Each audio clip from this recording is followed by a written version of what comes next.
Oke. Em, Pertama-tama saya ingin perkenalkan diri dulu. Saya Aida, saya penyintas autoimun dari multiple sclerosis.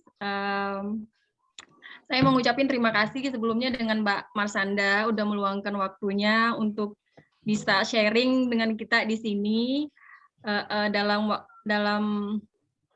tema meluangkan waktunya untuk gimana sih cara kita bertahan di tengah persoalan hidup.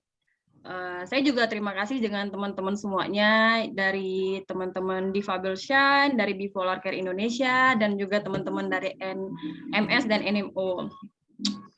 Baiklah, untuk mempersingkat waktu, kita langsung aja nih masuk ke sesi Q&A. Gimana? Boleh. Oke, saya persilakan untuk pertanyaan pertama itu datangnya dari Mbak Ulan. Mbak Ulan bisa dikemukakan pertanyaannya dengan Mbak Marsanda. Saya persilahkan.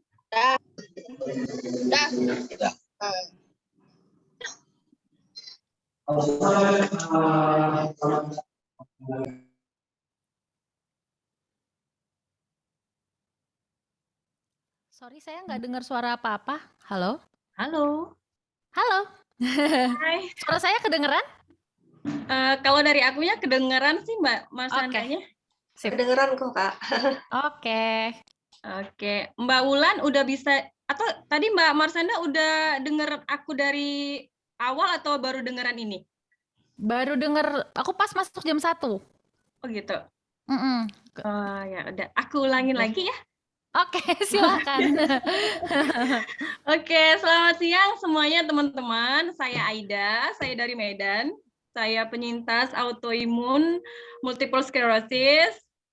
Pertama-tama saya ucapin makasih nih buat Mbak Marsanda udah ngeluangin waktunya buat sharing ke kita-kita.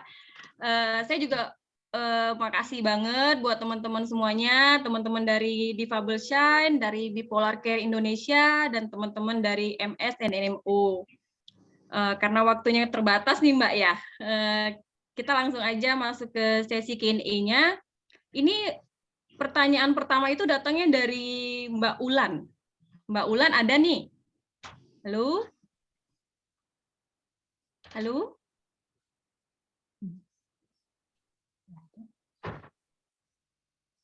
Halo Mbak Ulan?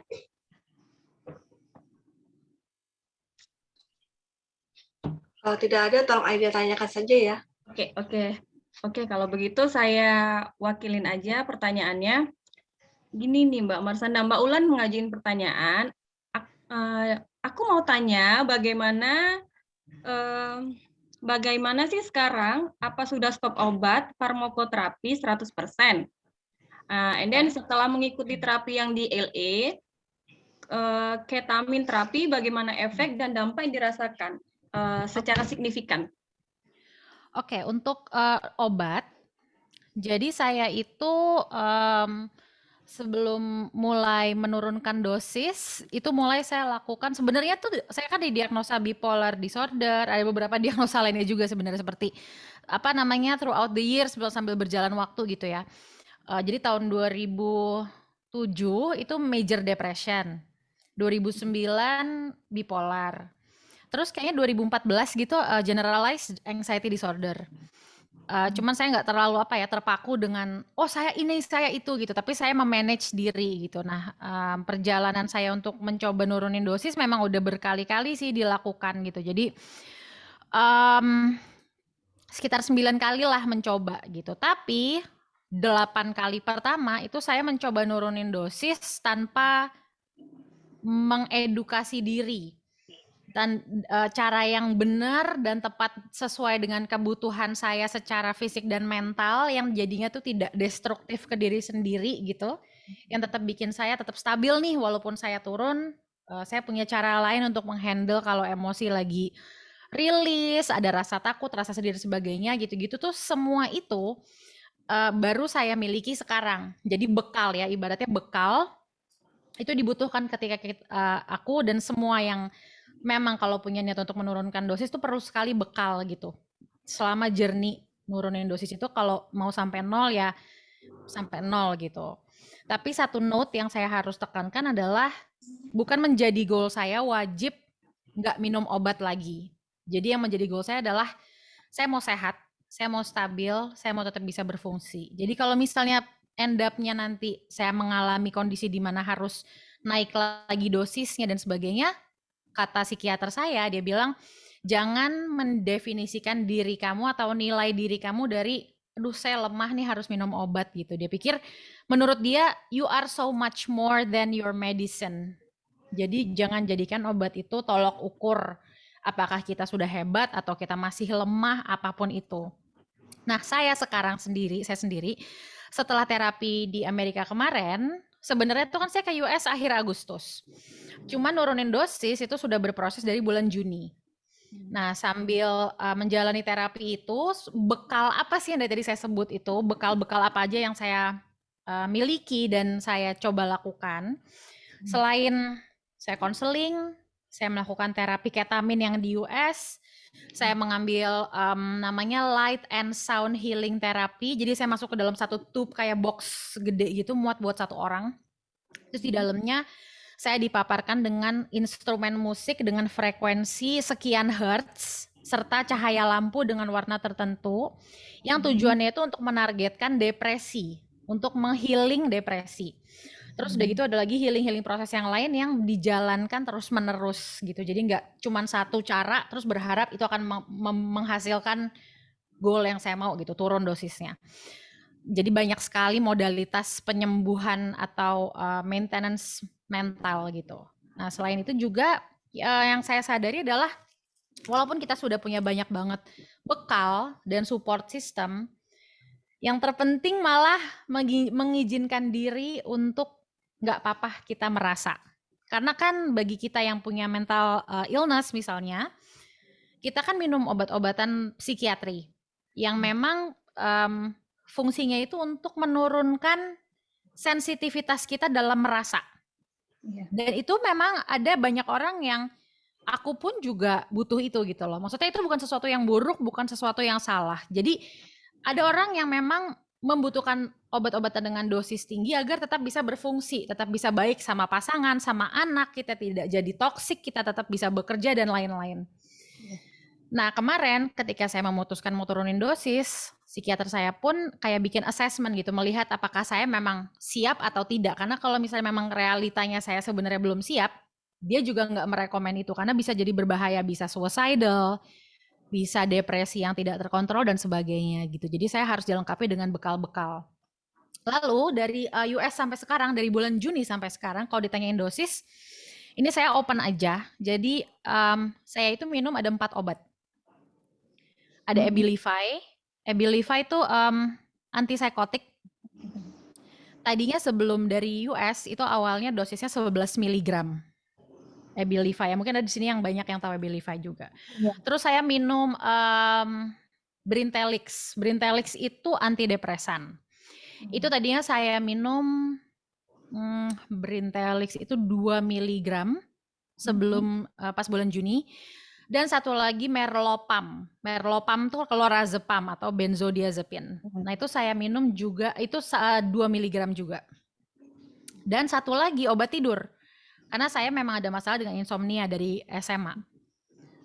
Obat tidurnya itu namanya Esilgan. Nah, Esilgan itu 2 mg. Nah, sekarang setelah melewati terapi yang di US, syukur alhamdulillah walaupun tiap hari saya jalani dengan rasa cautious atau waspada gitu ya, kayak kan kita tahu tanda-tandanya ya, kalau kayaknya saya mulai manik nih, kayaknya saya mulai cenderung ke arah yang tidak sehat atau destruktif, saya harus siap-siap untuk naikin dosis lagi gitu loh, atau mencari healing gitu. Nah, saya terus aware sama diri sendiri, tapi sekarang dosis saya sangat kecil sekali. Abilify tadinya 11, sekarang jadi 1 mg. Dan ini udah sebulan berjalan. Brintelix saya udah nggak minum. Merlopam sekarang 0,125 mg. Dan Esilgan yang obat tidur masih sama di 2 mg gitu. Terus tapi saya menyampaikan ini juga dengan tetap saya nyimpan gitu di kepala saya bahwa jangan sampai saya nge-label oke, gue udah hebat, gue udah bisa nurunin dosis. Saya nggak attach ide bahwa bisa dosis kecil itu sama dengan hebat gitu, karena setiap orang di chapter hidup yang berbeda-beda punya kebutuhan dan prioritas yang berbeda-beda. Saya pun juga kalau misalnya nanti harus berada di kondisi yang memang misalnya membutuhkan saya minum obat lebih, saya nggak mau ngecap diri saya gagal. Kayak, waduh pasti susah sih, pasti susah. Tapi saya nggak mau menganggap, aduh healing journey yang udah begitu jauh dilaluin, balik lagi minum obatnya tinggi lagi gitu. Jadi prioritasnya adalah gimana saat saya tetap bisa secara mental, secara fisik itu sehat. Dan tentu juga semua itu didukung gak hanya lewat konseling, terapi-terapi, tapi juga sampai memilih air minum. Air yang kita minum setiap hari itu punya kekuatan yang sangat besar sekali. Dia tuh banyak, dia tuh menyimpan memori dari di mana dia berada sebelum masuk ke botol minum. Energi setiap orang yang memegang air itu terekam oleh si air lalu masuk ke tubuh kita, diserap sama hati, soul, batin kita. Jadi saya memang bisa dibilang menginvest ke air putih yang memang sumbernya tuh dari natural source, mountain spring water gitu. Tadinya kan saya pikir kalau misalnya kayak yang Evian atau gitu-gitu kan dari luar import gitu terus mahal. Saya cari aja yang dari lokal dari Indonesia, tapi yang asalnya memang murni, dan saya research website-nya segala macam sumbernya tuh seperti apa. Lalu makanan itu ngaruh banget, karena kalau misalnya kita ya udah berhasil nih dosis turun, tapi makanan gak kita jaga, minuman gak kita jaga, olahraga, tidur dan lain-lain gak kita jaga, gak bisa cuman mengandalkan satu aspek obat turun terus kita stabil aja. Harus dari berbagai macam faktor. Sehat secara fisik, olahraga, tidur cukup, itu semua dibutuhkan untuk maksimal juga supaya kita tetap stabil walaupun dosis obat sudah kecil. Gitu, panjang juga ya jawabannya. Semoga bermanfaat ya. Terima kasih Mbak Marsanda, bermanfaat sekali. Oke, kita lanjut ke pertanyaan berikutnya. Itu pertanyaan yang kedua itu datangnya dari Kak Syayogi. Kak Syayogi, bisa dipersilakan pertanyaannya? Halo, perkenalkan saya Xiaogi, penyintas autoimun juga MS. Langsung ke pertanyaan, bagaimana cara untuk overcome bipolar? Kan Mbak Marsanda bipolar kan? Overcome bipolar itu di kehidupan nyata sama apa bisa dilakukan oleh penderita penyakit lain kayak MS gitu loh. Oke. Terima kasih pertanyaannya. Tentunya beda diagnosa atau beda jenis penyakit pasti secara rincinya beda ya mengatasi atau memaintain hidup sehari-hari gimana gitu. Tapi pada dasarnya ada beberapa hal yang sama gitu yang bisa dilakukan apapun kondisinya, penyakitnya, diagnosanya. Pertama, kalau aku overcome kondisi mental illness yang aku miliki adalah dengan belajar sih. Kalau aku kayak berbanyak mengetahui kondisiku, misalnya namanya bipolar disorder, lalu aku cari tahu banyak-banyak gitu di internet, di buku-buku, di podcast dan sebagainya, di YouTube channel dan lain-lain. Apa sih bipolar disorder itu? Ciri-cirinya apa, yang men-trigger apa, lalu apa yang membuat kita jadi oversensitif, kalau tandanya kita harus ke psikiater tuh ketika kita mengalami apa, jadi kita tahu A sampai Z-nya kondisi kita tuh apa. Misalnya ada MS gitu ya, autoimun gitu, kita ya kalau kita jadi kalau kita tahu banget kamusnya kondisi kita ini gitu seperti apa, kita jadi bisa prepare. Kita jadi siap ketika salah satu gejala itu muncul. Kita jadi tahu, oh ini nih penyakit saya lagi datang. Dan kombinasi antara menerima, yang gak gampang tentunya, semua orang punya proses ya untuk menerima setelah dapat diagnosa penyakit tertentu. Menerima bahwa oke, aku punya kondisi ini. Sekarang gimana aku menghadapinya, tetap bisa menjalani hidup, menjadi versi yang terbaik dari diriku, dan walaupun tetap memiliki kondisi seperti ini. Nah itu perlu penerimaan, perlu support system juga, dan komunikasi itu juga penting. Maksudnya komunikasi apa? Kita kan punya kondisi yang nggak umum. Nggak semua orang ngerti gitu apa yang kita rasakan sekarang. Nggak semua orang ngerti kalau misalnya bipolar gitu ya. Kalau saya sih misalnya constantly interaksi dengan orang lain selama 5 jam berturut-turut tanpa ada me time, itu saya bisa low bat abis dan bisa wah bener-bener semua ketakutan keluar, panik dan lain-lain gitu. Nah jadi saya harus sadar bahwa kalau orang lain nggak memahami kebutuhan saya untuk punya me time, atau kalau orang nggak memahami gimana cara nge-treat saya supaya saya tetap tenang, happy, dan healthy, itu bukan salah mereka. Nah, saya harus punya kesadaran apapun kondisi fisik atau mental saya itu, tanggung jawab saya untuk ngasih penjelasan ke orang-orang terdekat apa sih yang saya butuhkan. Do's and don'ts-nya saya tuh apa? Supaya saya tetap sehat. Dan kita sampaikan itu ke teman-teman terdekat, keluarga, ke pasangan. Kalau kamu gini, aku jadi merasa begini. Kadang-kadang aku tuh ke-trigger loh kalau dengar suara TV. Kita lagi ngobrol tapi TV nyala, itu saya keganggu banget. Saya ngerasa panik. Maaf ya, ini kekurangan saya, tapi ini bagian dari diri saya. Mudah-mudahan kamu bisa adjust, beradaptasi, dan menerima kalau itu mengganggu saya bener-bener di psikis saya gitu loh. Ini bukan saya ngada-ngada. Jadi saya rasa semakin banyak kita komunikasi, jelasin diri kita, kamus kita yang punya Caca yang punya diagnosa bipolar tuh kalau A gimana, kalau B gimana, kalau C kondisinya gimana, maka orang-orang sekeliling kita akan juga bisa tahu gimana cara mensupport kita yang terbaik. Ketiga, jangan ngerasa bersalah atau ngerasa lemah kalau kita butuh bantuan. Untuk mengakui bahwa kita lemah dan kita butuh I need help dalam satu masalah tertentu gitu. Itu adalah keberanian. Jadi untuk apapun bentuknya ya, macam-macam. Ada orang yang merasa perlu ke ustadz, ke guru spiritual, ke berdoa, ada yang perlu ke konseling, psikolog, ke sahabat yang bijak gitu ya, yang objektif, dan ke siapapun itu, atau ke psikiater. Itu sebenarnya langkah yang berani. Karena kita sadar gitu bahwa oke, I need help, saya nggak mau diri saya spiraling down makin parah. Saya mau nolong diri saya dan saya butuh bantuan itu nggak apa-apa. Justru itu step yang menunjukkan bahwa saya mau grow dan itu hebat. Dan ya udah dari bantuan itu kita banyak dapat ilmu lagi kan untuk coping dengan kondisi kita itu. Gitu. Terima kasih. Sama-sama. Terima kasih Mbak Marsanda. Gimana? Oke, kita lanjut ke pertanyaan ketiga. Ini dari Kak Nikolaus. Bisa dipersilahkan pertanyaannya? Kalau nggak ada, saya bacain aja kali ya. Gini Mbak Marsanda. Ada sih, Kak. Halo? Ada? Ada.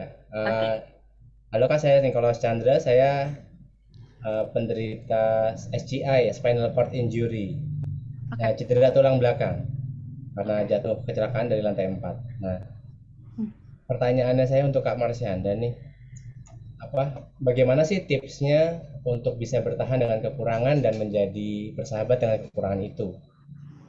Gitu. Terima kasih. Oke, makasih Kak Nikolaus pertanyaannya. Bersahabat dengan kekurangan.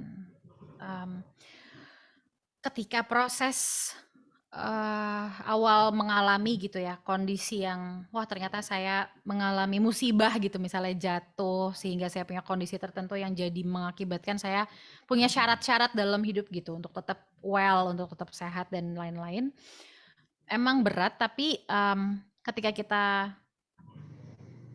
berproses untuk menerima kondisi itu, kita akan, dan kalau mau menurut aku ya akan lebih healing dibanding kita terapi secara fisik saja.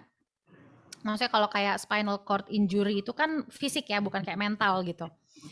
Tapi kan pasti impact-nya ada ke mental, ada rasa yang sedih, ada rasa yang entah kecewa apapun itu. Jadi sangat baik sekali ketika kita mensupport diri, nggak hanya secara terapi fisik, penyembuhan itu secara emosi dan mental juga sangat saya suggest banget untuk kita cari dan kita lakukan gitu. Karena seringkali kita punya penyakit yang nggak mental, Tapi ternyata root cause atau akar penyebabnya adalah dari sesuatu yang emosional, yang kita pendam misalnya bertahun-tahun, yang bahkan ada buku, saya sering sharing buku ini sih, nah judul bukunya All Is Well, yang nulis namanya Mona Lisa Schulz dan Louise Hay House.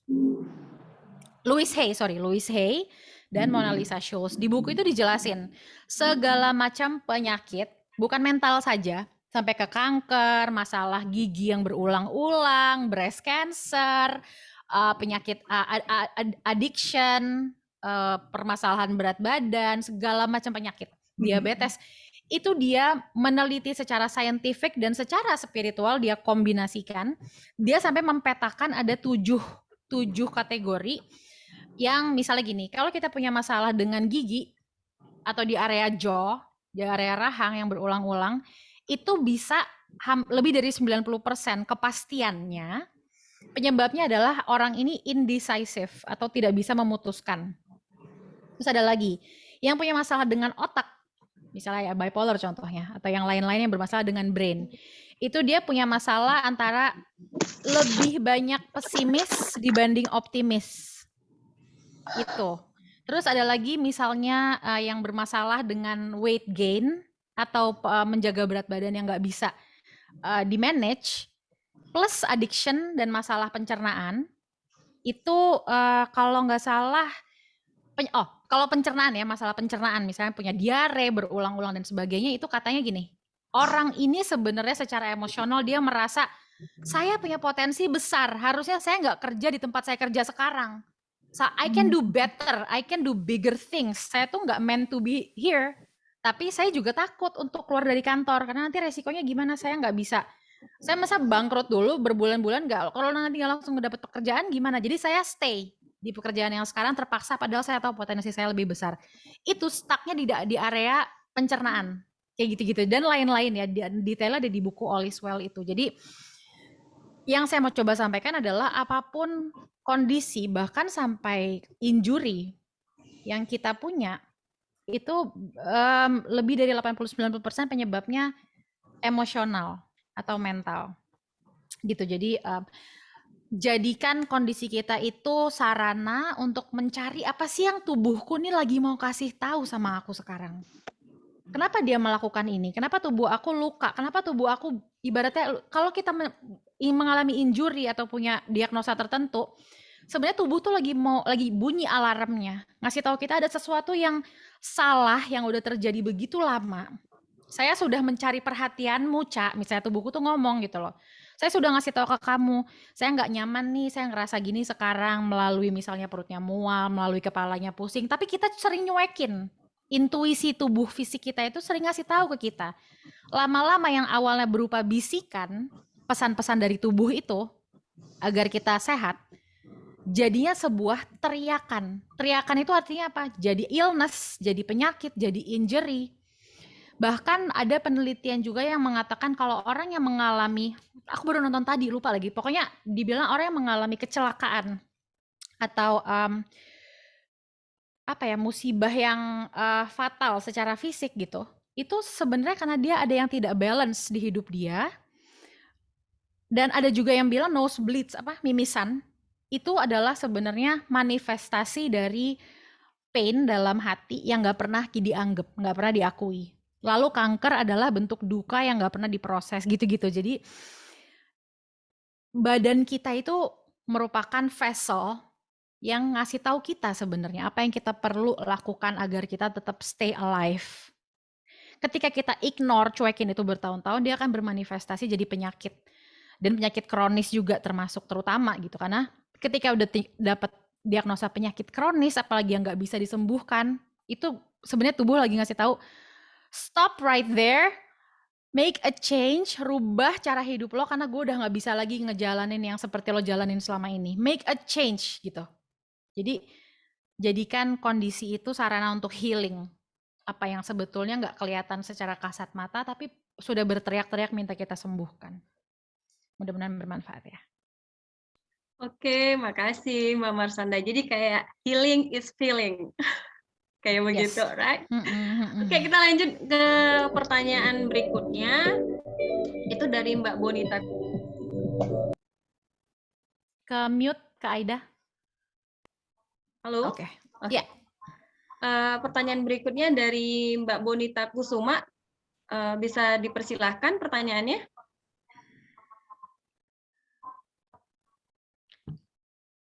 Ada nggak ya orangnya?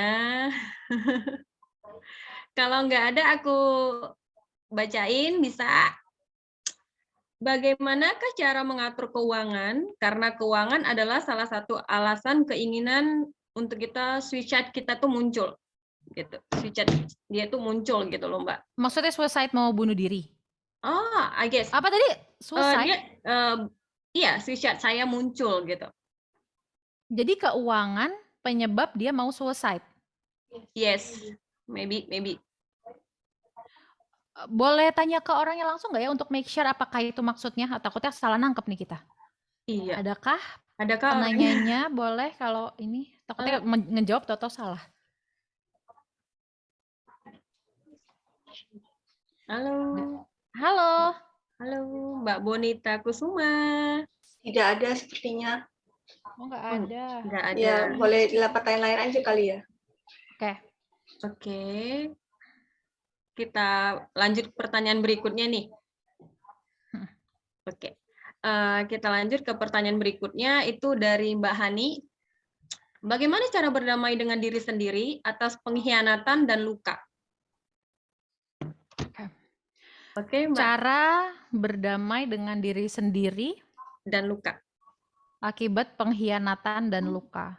Oke. Ya, jadi kalau yang aku pernah lakukan adalah beberapa macam terapi ya. Jadi yang powerful banget itu dan bisa dilakukan sendiri ya tanpa bantuan konselor atau terapis gitu. Misalnya mau dilakukan sendiri di rumah, itu bisa dengan nulis surat.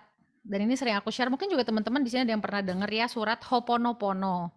Jadi Ho'oponopono itu adalah surat di mana kita menulis bisa ke orang lain yang kita punya masalah sama dia atau ke diri sendiri.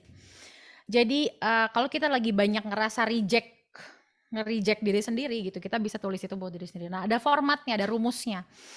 Jadi di surat itu ada 4 paragraf. Paragraf pertama, semua kalimat dimulai dengan kata-kata I'm sorry. Misalnya kita mau nulis ke mama kita gitu ya, misalnya kita punya trauma ke mama. Tapi kita nggak mau menyampaikan langsung karena kita tidak mau melukai gitu. Tapi kita sebenarnya luka karena sebuah perbuatan di masa lalu atau apapun. Bisa gini, "Mah, I'm sorry karena bla bla bla bla." Apapun yang kita rasakan. I'm sorry karena aku merasa gini. I'm sorry karena gini. Lalu lanjutin sampai dirasa cukup. Setelah dirasa I'm sorry cukup, lanjut ke paragraf kedua. Paragraf kedua, setiap kalimat dimulai dengan kata-kata please forgive me. I'm sorry, please forgive me. Paragraf ketiga, setiap kalimat dimulai dengan kata-kata thank you. Paragraf keempat, setiap kalimat dimulai dengan kata-kata I love you. Jadi I'm sorry, please forgive me, thank you, I love you. Itu ketika nulis surat, kita di ruangan sendiri, matiin HP, kunci pintu, bilang orang rumah jangan ngetok sampai setengah jam atau nggak tahu, terserah 40 menit kemudian. Jangan ganggu dulu, saya butuh mau sendiri lagi kerja atau bilang aja apapun alasannya. Karena ketika kita nulis itu, kita bisa mengakses rasa dalam hati kita yang perlu disembuhkan dan kemungkinan besar dan malah lebih bagus kalau kita sampai nangis, sampai mengeluarkan semua rasa-rasa itu tumpah. Dan lebih bagus lagi, lebih powerful lagi dan bekerja artinya kalau kita merasa kayak ada benang yang terputus. Kayak ada rasa kayak ada oke, udah disconnected nih dengan rasa attachment dengan pain itu. Jadi I'm sorry, please forgive me, thank you, I love you. Paragraf 1, paragraf 2, paragraf 3, paragraf 4.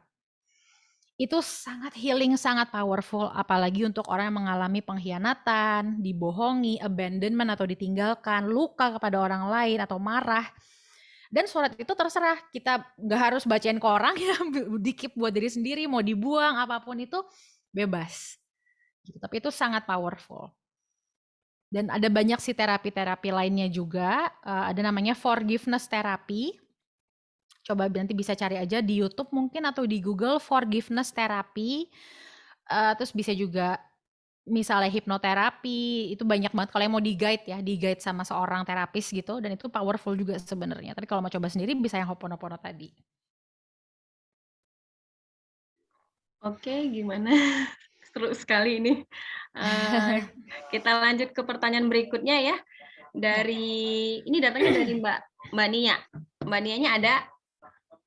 Halo? Halo? Atau aku baca ada, saya ada. Oke. Silahkan Mbak Nia pertanyaannya. Gini, saya itu masih saya udah 20 tahun ya menderita bipolar ini. Penyintas bipolar. Memang tadinya sih belum bipolar ya, maksudnya setelah ditegakkannya itu setelah 2004 baru ditegakkan bahwa saya bipolar. Nah, cuma saya tuh kadang-kadang suka masih merasa lingkungan saya itu tidak menstigma saya itu gila gitu. Dengan stigma negatif itu bagaimana kita menyikapinya gitu, harus menyikapinya seperti apa gitu dengan stigma negatif itu. Karena terus terang itu sangat mengganggu saya gitu. Oke. Makasih Mbak Nia. Kalau menurut aku dari yang aku alami sih ini sebenarnya hubungannya bisa ke siapa aja yang ngalamin lingkungan yang toxic gitu ya, yang nggak suportif. Apapun kondisi kita, entah kita punya bipolar kek, mau kita apapun itu, nggak punya bipolar pun tetap aja kalau punya lingkungan yang toxic gitu kita pasti down. Nah, suatu hari saya pernah datang ke sebuah workshop, terus saya ngomongin soal, saya ngerasa nih ini dulu ya tahun 2014 gitu. Saya bilang saya ngerasa nih saya punya lingkungan, salah satu lingkungan terdekat dalam hidup saya tuh toxic sebenarnya. Mungkin mereka tidak sadar, mereka tidak jahat, tapi mereka memang tumbuh dari kecil dengan kebiasaan untuk membuli, bahkan mereka pun gak sadar yang mereka lakukan tuh ngebully dan bikin orang lain down gitu. Tapi yang mau mereka perbuat bikin saya yang mau grow, yang mau tumbuh, yang mau heal, yang mau maju jadi gak maju-maju karena ketemu mereka terus gitu kan. Iya. Jadi saya tanya itu kalau gitu gimana gitu. Lalu orang ini bilang, yang saya lagi ngobrol sama dia ini, dia bilang, dan ini kalimatnya saya nggak pernah lupa. Dia bilang, kalau orang-orang tersebut yang toksik atau ya udah mungkin mereka nggak toksik deh, mungkin nggak suportif kita sebutnya. Ya, yang nggak suportif ini misalnya mereka adalah teman atau bukan keluarga. Oke. Keluarga suami. Ya, kalau misalnya mereka nih orang luar keluarga, kita bisa cut off, kita bisa eliminasi ibaratnya dari hidup kita gitu kan. Tapi kalau mereka dalam anggota keluarga, nggak mungkin kan kita completely putus hubungan kan nggak mungkin.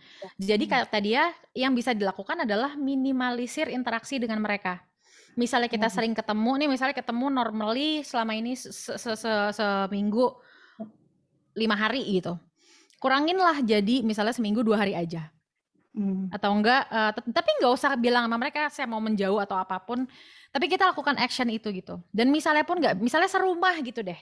Nah, apa yang kalau yang saya lakukan dulu, awalnya saya berpikir ini kalau saya keluar rumah, ini pasti akan pada shock gitu kan, akan pada ngerasa di abandon sama saya dan lain-lain. Tapi saya ngerasa saya butuh punya space sendiri untuk saya bisa grow secara mental, secara emosi dan lain-lain gitu. Akhirnya saya datanglah ke sebuah kelas lain. Ini bikin saya yakin bahwa saya pantas dikelilingi oleh orang-orang yang mensupport pertumbuhan saya. Kadang kita stay dalam lingkungan yang toksik dan kita nggak berani atau kita menjauh sedikit aja, menciptakan jarak gitu ya. Jarak kita juga kadang-kadang nggak berani gitu karena kita belum benar-benar yakin bahwa kita pantas untuk dikelilingi oleh orang-orang yang sayang. Sayangnya tuh dalam bentuk action ya. Karena sayang tuh bukan cuma kayak gue tuh sayang sama lo, enggak. Kalau lo nggak membuat gue merasa gue disayang, rasanya itu bukan itu yang kita butuhkan. Kita butuh ngerasa diterima, disupport, nggak dijudge dan nggak diberi stigma negatif gitu kan. Lalu saya sebentar. Ini kalau keluarga saya saya kan cucunya Pak Anang Nasution. Dia pernah bilang sama saya bahwa orang bipolar itu jadi kamu jangan khawatir dengan ojekan orang itu karena orang bipolar itu adalah orang yang jenius gitu. Betul. Banyak sekali kok penelitian gitu, maksudnya orang-orang dengan mental illness tertentu gitu karena ya atau bipolar gitu kan, otak kanannya aktif jadi sangat kreatif gitu, punya kecenderungan untuk berpikir out of the box, punya potensi gitu loh, punya potensi yang apa namanya di atas orang yang nggak punya bipolar, tapi juga punya potensi untuk nggak sehat in some ways. Tapi kalau kita bisa memanage itu sebenarnya kita bisa baik-baik aja gitu. Nah terus saya lanjutin lagi ceritanya. Gimana? Untuk dalam hal saya mau grow, saya mau heal, saya mau jadi sehat dan happy. Nah, saya datang ke satu kelas, lalu di situ dia kayak menceritakan sebuah analogi. Manusia tuh dianggapnya seperti melinjo, dia bilang. Melinjo. Kebayangin kalau melinjo tuh kan yang kalau tumbuhnya di daerah dingin kan, ya nggak sih? Nah, dia bilang gini, bayangkan kamu tuh melinjo, kamu ditanam di tanah yang di daerah puncak gitu, di puncak dibutuhkan ya. Kamu butuh udara dingin, butuh iklim seperti itu agar kamu bisa tumbuh dan berkembang dan sehat, subur. Nah, tapi bayangin kalau kamu ditaruh di habitat di Jakarta misalnya, yang panas, gersang, iklimnya tidak mendukung secara habitat untuk kamu tumbuh, kamu apa yang terjadi? Kamu layu dan mati. Nah, ini adalah analogi yang wow, luar biasa banget. Saya berpikir kalau saya tetap stay di dalam kalau saya tetap stay dan banyak berinteraksi dengan orang-orang yang bikin saya layu lagi dan lagi, saya lama-lama mati. Mati tuh banyak artinya, bisa fisik, bisa mental gitu ya. Jadi saya ngerasa harus fight untuk survive. Jadi akhirnya saya benar-benar menegaskan saya butuh waktu untuk sendiri gitu. Saya bilang saya butuh waktu untuk sendiri. Tapi kalau nggak semua orang bisa melakukan ini kan, untuk bisa menjauh dari orang-orang terdekat gitu. Jadi yang mungkin bisa dilakukan adalah minimalisir interaksi, minimalisir juga minta saran atau pendapat dari mereka untuk masalah apapun. Karena kadang-kadang kita kalau lagi desperate atau lagi bingung, kita curhat ke orang yang salah kadang-kadang. Hanya karena kita haus, bukan berarti kita harus minum racun yang ada depan mata kita. Hanya karena cuma ada racun yang depan mata kita. Iya benar. Ya kan? Nah itu juga penting. Jadi sayangi diri dalam bentuk apapun yang masuk ke kepala kita, ke hati kita, komentar orang itu kita seleksi, filter, dan kalau mereka emang gak bisa dirubah, kita kasih tahu misalnya nih, saya sakit hati loh kamu ngomong gitu, lalu mereka tetap begitu, mereka nggak peduli, ya udah mereka kita tidak bisa kontrol, kita ciptakan jarak sama mereka. Karena kan ini suami saya kan stroke udah 5 kali ya. Udah 5 kali. Nah itu kan juga saya merasa setelah mereka itu jadi mereka menjauh gitu. Maksudnya mereka nggak pernah nengok ke rumah gitu. Saya bilang sama saya bilang sama anak saya yang besar kan udah 20 tahun. Saya bilang tolong deh bilang sama keluarganya kalau emang mereka nggak mau ketemu saya bisa kok di kamar gitu. Tapi yang pasti saya merasa suami saya ini butuh ditengok gitu karena selama 2 tahun terakhir ini paling berapa kali, sementara mereka bersaudara ber-6 gitu. Tapi nggak ada satupun keluarga yang datang. Saya nggak tahu karena mereka nggak suka ngelihat saya, nggak suka sama saya gitu. Itu yang saya jadi kadang-kadang suka berpikir, wah ini kenapa gitu. Ke-mute Mbak, sorry. Mati suaranya? Iya. Oke. Ya, jadi maksudnya suami saya kan stroke udah 5 kali ya. Yang kelima ini udah lumpuh dan sampai dia di bed rest ya maksudnya kita pakai bed rumah sakit gitu ya. Jadi emang udah benar-benar lumpuh. Nah, keluarganya itu apalagi ibu mertua saya itu dulu sempat pernah bilang sama ibu saya pertama kali saya serang saya itu kan tahun 2000 ya pertama pas anak hamil anak pertama. Ibu mertua saya tuh bilang sama ibu saya, "Bu, anak ibu gila ya," gitu. Itu kan waktu saya mendengarnya itu saya bilang kok nggak pantas banget gitu seorang dia ngomong gitu sama ibu saya gitu. Ibu saya kan tersinggung gitu. Sebagai seorang ibu pasti tersinggung anaknya dibilang gila. Nah, tapi saya bilang terus saya beberapa kali relapse kan. Saya pernah masuk ke rehabilitasi mental, pernah masuk RSJ Dharma Wangsa. Nah itu kali membuat mereka mungkin semakin oh ya benar nih yang gila gitu apa gimana sih itu saya juga nggak tahu, saya nggak pernah tahu apa yang terjadi. Tapi kenapa saya masuk itu semua sebenarnya memang pilihan saya. Kenapa saya minta dimasukkan ke RSJ kalau saya dalam keadaan itu? Karena saya bipolarnya tipe 1. Jadi lebih sering maniknya. Nah, kalau sebetulnya kan bentuk Bunia untuk menyelamatkan diri kan, untuk mau ke rumah sakit dan diopname seperti itu kan bentuk untuk menolong diri. Kenapa ibu mau menolong diri? Karena ibu bisa, supaya ibu tetap bisa berfungsi sebagai istri, sebagai ibu, misalnya ibu punya anak gitu kan, tujuannya kan pengen sembuh. Sebenarnya ketika menolong diri sendiri, kita pengen nolong orang lain pada akhirnya itu. Jadi kayak kadang-kadang ketika kita mengambil waktu untuk menyembuhkan diri, kelihatannya egois gitu. Tapi sebenarnya tujuan akhirnya supaya aku tuh bisa mengurus kalian juga gitu kan sebenarnya. Dan karena saya kalau selalu untuk menghadapi keluarga yang seperti itu sih antara dua, kalau yang saya ini menurut yang saya bisa share aja ya Bu ya, karena saya juga bukan yang ahli atau serba punya jawaban gitu. Antara dua, kita komunikasi baik-baik sama mereka, sampaikan pertama kalau mereka yang mereka lakukan membuat kita tidak nyaman, lalu menyampaikan bahwa saya tetap bisa berfungsi, saya tetap berusaha yang terbaik agar jadi orang yang baik dan sehat, walaupun saya punya kondisi ini dan kalian menganggap itu apapun namanya lah, labelnya gila dan sebagainya, tapi saya tetap berusaha menjadi orang yang baik untuk kalian juga. Nah, terus kalau misalnya butuh, memang ini sekarang suami sudah kondisinya seperti ini, mohonlah dijenguk. Nah, itu kan artinya kita berusaha ya untuk satu, merubah gimana mereka bersikap dan agar mereka take action untuk care, datang gitu, jenguk suaminya ibu. Nah, kalau itu tidak berhasil, cara yang kedua adalah untuk berserah. Ini mungkin terkesan kayak, wah gila juga nih gitu kan, tapi saya percaya gitu, maksudnya hidup itu kan musim gitu ya, seperti musim gitu. Ada musimnya semuanya tuh lagi berantakan aja. Tapi nanti ada musimnya tiba-tiba memang ketika udah waktunya terjadi, kok segala sesuatu baik dengan sendirinya gitu. Kayak ada sesuatu yang lebih besar dari kita, alam semesta, ada bantuan Tuhan gitu loh, bantuan Allah yang real, tiba-tiba keadaan jadi harmonis dan sebagainya. Jadi ya itu mudah-mudahan membantu ya, karena saya percaya, maksudnya ada saatnya kita lagi naik, tenang, happy, tapi ada saatnya kita lagi down aja gitu, dan itu kan berubah, segala sesuatu nggak ada yang permanen.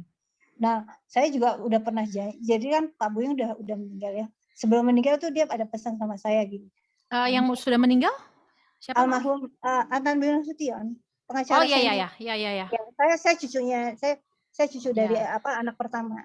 Nah, itu dia bilang sama saya, nih ya, katanya itu, kamu nggak usah kecil hati, nggak usah ini. Pokoknya ayah tuh udah baca semua tentang bipolar gitu. Itu semua itu adalah orang-orang yang jenius, orang-orang yang kreatif, orang-orang yang punya bakat banyak. Jadi kamu harus justru kamu harus tunjukkan gitu sama mereka bahwa kamu bisa. Gitu. Nah itu betul, jadi Bu, setiap kali saya lihat itu kayak saya ngerasanya kayak saya belum bisa mewujudkan itu. Gitu. Itu yang saya selalu bilang sama dokter, dok gimana sih saya itu udah sembuh apa belum gitu. Terus dia bilang, kalau bipolar disorder kan memang secara saintifik dibilang akan ada seumur hidup kita gitu ya. Jadi ketika memang kita lagi butuh maintenance, maksudnya perlu ke psikiater 2 minggu sekali atau perlu ke psikiater sebulan sekali, apapun itu kita lakukanlah itu. Kadang-kadang ada orang yang memang sebenarnya masih belum mau nerima kondisi ini.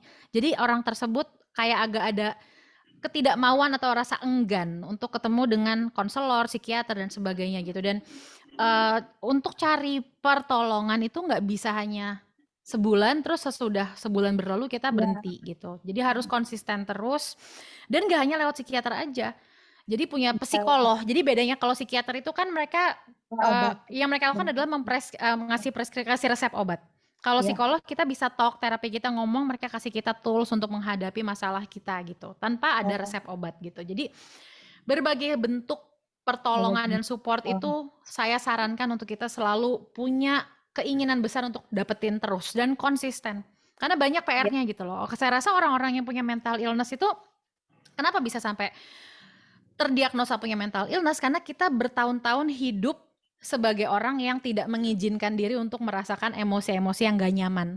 Saya dulu orangnya introvert soalnya, sangat introvert. Dan kita memendam dan kita merasa kita harus nunjukin ke dunia bahwa I am okay setiap saat. Suatu hari bermanifestasilah semua luka-luka itu yang perlu diakui dan dirasakan dalam bentuk ekstrim mental illness. Tapi kalau kita berdamai dengan itu, Plus kita menunjukkan juga ke orang-orang sekitar bahwa saya tetap bisa menjadi orang yang berfungsi, orang baik, dan saya menjadi pejuang untuk kesehatan saya. Karena ada juga loh orang-orang yang menjadikan penyakitnya alasan. Misalnya gini, kita ngamuk-ngamuk, maki-maki orang gitu, misalnya pasangan kita gitu ya, atau apa. Terus kita bilang, ya saya kan punya bipolar, jadi kamu terima kalau saya gitu. Nah itu, nah itulah yang kadang-kadang juga membuat orang-orang dengan nggak harus bipolar, misalnya punya penyakit apapun, kita jadikan itu alasan yang sebagai membuat tameng kita gitu. boleh Boleh memperlakukan orang lain salah. Nah itu kita jadi nggak menunjukkan bahwa kita bisa berfungsi, dan mereka jadinya ngasih kita stigma yang negatif. Jadi dari kita juga perlu menumbuhkan tanggung jawab yang kita praktekkan agar tetap sehat. Oke deh, ya saya waktu itu juga udah pernah ikut sama Marsyanda waktu Biporing yang with Marsyanda. Oke, iya. Cuman saya waktu itu waktu di shootnya itu saya nggak mau disorot. Kenapa? Karena saya tuh jaga nama baik Pak Buyung gitu. Saya nggak mau gini. Sorry ya, ini saya kan cucunya. Orang tuh tahu bahwa saya cucu akan bilang setia. Kalau itu disorot dan orang lihat, dan mereka akan berpikir, wah, ada apa cucu Pak Buyung begini. Itu saya jaga banget gitu. Paham, Bu. Oke, semoga bermanfaat ya, Bu, jawabannya, Bu. Makasih. Ya, makasih banget, Bu. Oke, makasih Kak Nia, Bu Nia. Ya. Oke, baik, kita lanjut ke pertanyaan berikutnya. Ini dari Kak Ira, Mbak Marsanda. Cuman orangnya nggak ada, gitu. Jadi aku yang bacain ya. Gitu. Bagaimana persiapan kalau ingin sharing tentang bipolar sebagai ODP kepada orang lain, dan cara meyakinkan support system dan orang di sekitar kita? Oke. Untuk sharing dengan orang lain secara terbuka ya, bahwa kita punya kondisi itu gitu maksudnya ya? Iya, dan gimana cara orang-orang itu untuk menerima hal itu, supaya kita bisa dapat support system juga gitu. Ya, pertama ya seperti yang barusan saya jelaskan ke Bu Nia ya, kita juga mesti menunjukkan secara real bahwa kita juga punya kemauan dan mempraktekkan keinginan untuk mau jaga diri kita juga gitu. Walaupun kita punya sakit mental, walaupun kita punya sakit kronis, kita punya disability apapun itu, tapi kita tetap punya kesadaran, dan kita make sure orang lain tahu bahwa kita punya kesadaran kalau saya mau bahagia, itu tanggung jawab saya sendiri. Banyak orang yang menaruh, lo harus bikin gue happy, ke anaknya misalnya. Kalau kamu nggak bikin saya happy, kamu gagal, atau udah saya hukum gitu, saya punish secara apapun itu bentuknya ya. Tapi banyak orang yang merasa untuk bahagia itu adalah tanggung jawab pasangan misalnya atau orang lain. Tapi kalau misalnya kita sadar my happiness is my responsibility, maka itu akan memberdayakan kita. Jadi kita mesti nunjukin dari itu dia bentuknya meminta pertolongan ke orang-orang yang tepat, memperkaya ilmu, kemudian punya kemauan dan benar-benar action untuk berubah. Misalnya kita punya kebiasaan lama, atau kita terapi atau konseling, terus kita sadar kita punya belief atau keyakinan-keyakinan yang negatif akan hidup gitu ya. Misalnya saya nih, contoh limiting belief atau keyakinan yang negatif yang membatasi diri saya. Sampai saya umur 20-an, saya tuh percaya bahwa semua laki-laki akan seperti ayah saya. Ini pattern saya dulu dari kecil sampai gede, sampai umur 20-an, sampai saya menghadapi belief itu dan saya mau rubah itu gitu. Karena jadinya setiap saya punya pacar dulu, saya udah punya kayak alam bawah sadar saya tuh punya pola yang yakin bahwa ini laki akan awal-awalnya ada di sana, sayang sama saya, menerima saya, hangat, penuh kehangatan, dan loving me unconditionally, tapi akan abandon saya suatu hari. Dan itu adalah pola yang saya bertahun-tahun percaya harusnya gitu. Kalau ini cowok stay, kalau ini cowok tetap sayang sama saya, unconditional love dan tetap ada, wah ini aneh nih. Saya tanpa sadar jadi kayak ada keinginan, wah gue harus cari masalah. Gue harus mulai bikin problem supaya laki-laki ini benci sama saya dan meninggalkan saya. Kenapa? Supaya matching sama blueprint yang saya percaya relationship dengan laki-laki. Yang penting dalam hidup harusnya gitu. Karena yang udah kecetak di kepala saya, memori saya dari umur 0 sampai 5, hubungan sama papa warm, tiba-tiba one day dia pergi dari hidup saya tanpa ada pamit, tanpa ada ending, tanpa ada closure. Makanya saya ngerasa ya udah awalnya nyaman, happy, loving, lama-lama di abandon. Nah itu mengakibatkan saya juga jadi mengecap, menstereotip semua laki-laki dulu ya gitu. Sama gitu bahwa mereka tidak bisa diandalkan, laki-laki at their core itu tidak bisa dipercaya, akan jadi pembohong dan sebagainya. Jadinya saya nggak melihat pasangan saya dulu apa adanya mereka. Itu pain saya di masa lalu, tapi mengakibatkan perlakuan yang tidak adil untuk si individu yang saya lagi jadi pasangan saya saat itu. Karena saya punya pain yang belum saya sembuhkan. Nah, ketika saya berusaha facing the fear, merubah belief-belief yang membatasi saya itu ini satu contoh kecil, satu contoh aja ya, banyak hal-hal lain dalam hidup gitu. Yang kita punya belief yang salah dan kita jalankan polanya agar hidup kita sesuai dengan pola itu, dengan belief itu. Nah, akhirnya ketika saya konseling, saya menghadapi itu, saya menyadari itu, wow ternyata gini, pantesan gue suka gitu kan, pantesan gue suka bikin masalah karena unfamiliar gitu. Kalau punya hubungan harmonis tuh buat saya nggak familiar dulu. Yang familiar tuh apa? Yang familiar tuh chaos. Yang familiar tuh kalau berantem tuh histeris, teriak-teriakan. Karena itu yang saya dengar suaranya. Kalau dulu mama dan papa kan mereka nikah muda ya, jadi mungkin berat untuk mereka gitu. Nah terus saya dengar suara teriakan-teriakan. Jadi ketika punya sesuatu yang stabil, tenang, calm, itu aneh buat saya. Kadang-kadang manusia punya kecenderungan memilih apa yang familiar dibanding apa yang sehat. Karena kadang-kadang yang sehat itu sangat asing sampai kita nolak.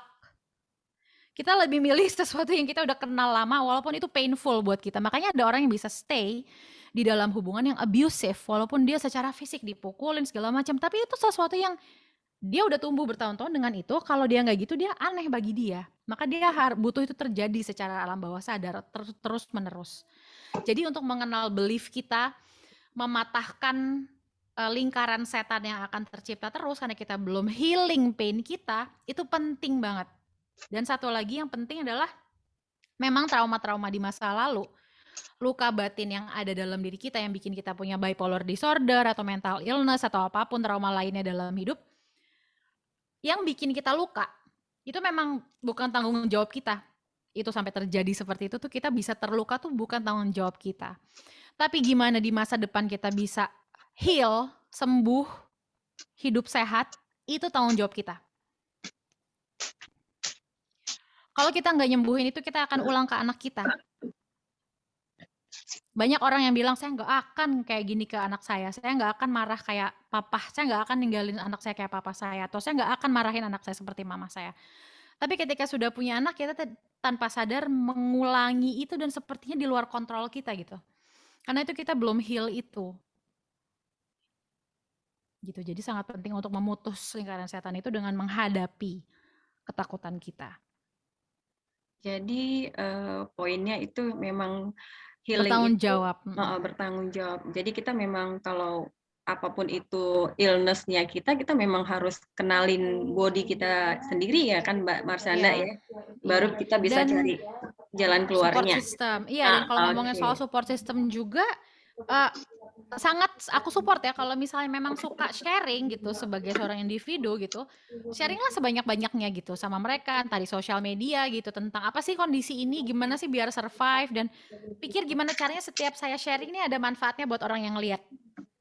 Dan bukan berarti kita harus sempurna ya untuk bisa mau sharing sesuatu yang menginspirasi gitu, kayak ya kita nggak harus jadi orang yang serba hebat untuk memotivasi orang lain. Kadang orang yang masih struggle pun, di mana-mana orang yang memberikan kekuatan buat orang lain juga punya kehancuran di dalam diri dia gitu loh. Jadi nggak harus merasa kayak saya belum hebat untuk sharing gini gitu. Nggak ada konsep seperti itu gitu. Yang penting gimana kita jadi orang yang bermanfaat dengan segala kelemahan yang akan sampai kita mati ada terus sama kita. Iya benar. Karena gini, karena penyakit-penyakit illness kayak kita ini kan nggak semua kalangan bisa tahu, bisa kenal gitu. Jadi kan kita juga memang harus ada pendekatan juga kan dengan sekitar kita gitu, tentang penyakit kita ini seperti ini loh gitu kan Mbak, biar kita juga bisa diterima. Nah seperti itu. Jadi karena waktunya sudah wah cepat sekali, nggak berasa. Gini, waktunya udah habis, jadi kalau Mbak Marsanda nggak keberatan, kita mau dong closing statement-nya dari Mbak Marsandanya gitu. Oke, kalau dari aku closing statement mungkin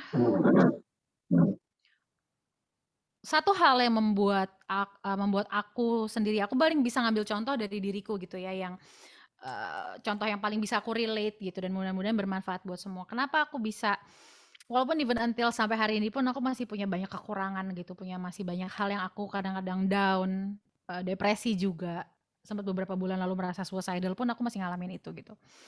Tapi aku tetap punya kemauan untuk sharing, untuk mau menguatkan orang lain gitu, karena apapun musibah yang ada dalam hidup aku, bentuknya itu entah diagnosa bipolar atau apapun yang lain-lain gitu, aku punya keyakinan yang aku harap teman-teman di sini tanamkan dalam hati dan tancapkan dalam hati keyakinan di mana segala hal buruk yang Tuhan atau yang Maha Kuasa berikan kepada kita, itu Dia kasih dengan tujuan yang baik, tujuan yang mulia, tujuan yang besar. Nah, gimana kita memilih untuk mau melihat apa sih tujuan baiknya itu, apa sih hikmahnya dari kehancuran ini. Dan untuk bisa sampai melihat hikmah itu, jangan lupa kadang-kadang orang yang highly intelektual gitu ya, atau suka belajar, atau spiritual, itu mereka jago banget langsung nemu hikmah. Dan kadang-kadang mereka lengkap step dari ngalamin musibah langsung maunya ngeliat hikmah dan ngerasa dirinya udah sembuh. Atau ngerasa kayak ini udah selesai. Tapi mereka ngelewatin proses yang harusnya dilakuin adalah merasakan kalau mereka tuh sakit. Jadi izinkan diri, kasih diri izin untuk breakdown. Kasih izin ke diri untuk mengakui saya nih hancur, saya nih nggak suka, saya nih nggak nyaman, saya mau nangis, ini rasanya kecewa, saya marah sama keadaan, sama dunia. Saya bertanya-tanya sama Tuhan, kok gini? Itu izinkan diri untuk jadi nggak sempurna. Nah, setelah kita ngerilis semua emosi yang negatif itu, dan itu kita jadikan teman. Kita jadikan the demons itu tuh kayak teman buat kita. Itu bagian diri kita gitu loh.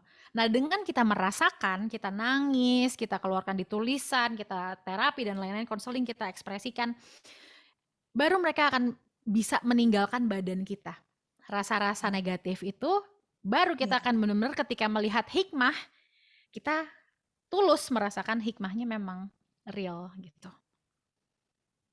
Wah, super sekali. Makasih Mbak Marsanda ngebantu kita semua sekali ini informasinya, edukasinya. Aduh, luar biasa sekali. Makasih juga kesempatannya udah ngajak aku. Senang banget bisa sharing.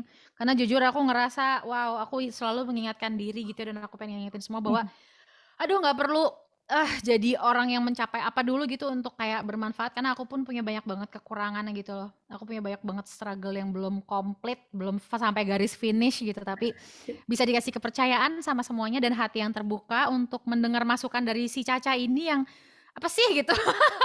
Banyak masalahnya juga tapi pada mau dengerin dengan hati terbuka. Makasih banget. Kita yang makasih. Untuk teman-teman semua juga makasih untuk kesediaan waktunya. Untuk ini kita bisa ambil foto sekali, Mbak Marsanda? Boleh dong, boleh banget. Foto Oke. Saya harapkan semuanya bisa on cam ya. Ini kalau misalnya mau repost di Instagram gitu, boleh nggak sih? Misalnya screenshotnya nanti aku repost di IG. Apa ada yang nggak Boleh boleh, sih, Mbak. boleh ya. Oke. Aku juga mau screenshot. Oke, siap ya. Oke, udah on cam semua. Oke. Semua sudah siap. Ibu Leni Aritonang sudah, Nicholas ke barat. Oke, 1, 2, 3. Dah, siap. Sudah. Ada yang baru on cam lagi tuh. Lagi. Oh iya, oke. Siap, 1, 2, 3. Sudah. Iya. Terima kasih, Sisi. Terima Thank kasih you semuanya. Terima kasih Kak Marsanda. Thank you Kak Marsanda. semuanya. Terima kasih Sehat semuanya. selalu. Terima kasih. Thank you. Terima kasih. Baca semuanya. Marsanda. Terima Terima kasih. Terima Sama-sama kasih. dengan senang hati. Dadah. Besok-besok Semoga di lain semuanya kesempatan sehat. bisa ada ini lagi. Ya. Selamat siang.